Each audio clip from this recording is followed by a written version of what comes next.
দর্শক, যেমনটি কিন্তু আপনাদেরকে দেখাচ্ছি, আর আজকে বাদ জোহর অর্থাৎ 2টার দিকে ওসমান বিন হাদি, শহীদ ওসমান বিন হাদি ইনকিলাব মঞ্চের মুখপাত্র, তার জানাজা অনুষ্ঠিত হবে।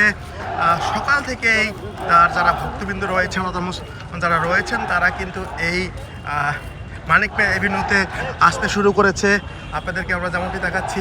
এবং পুলিশের পক্ষ থেকে সব ধরনের নিরাপত্তা ব্যবস্থা জোরদার করা হয়েছে। এক কথায় বলতে গেলে এই মুহূর্তে প্রশাসনের যে নিরাপত্তা ব্যবস্থাটি সেটি কিন্তু সব ধরনের নিরাপত্তা ব্যবস্থা জোরদার করা হয়েছে এবং পুলিশ ব্যারিকেড দিয়ে রেখেছে যে এই জায়গাটিতে জানাজা অনুষ্ঠিত হবে। আমরা আপনাদেরকে দেখাচ্ছি এবং একে একে যারা মুসল্লিরা রয়েছেন তারা এই মানিক মিয়া এভিনিউতে প্রবেশ করছেন, আপনাদেরকে আমরা সেটি দেখানোর চেষ্টা করব।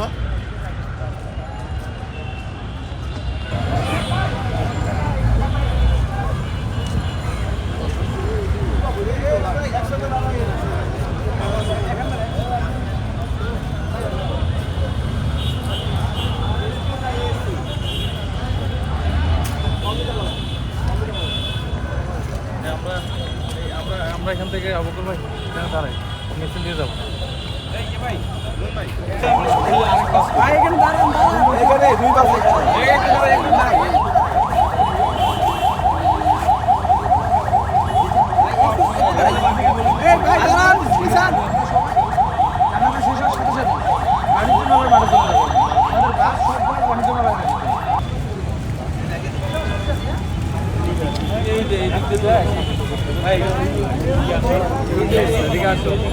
এদিকে আছে মোড়ের পরে ওই বিজেপি চেষ্টা করবেন আমার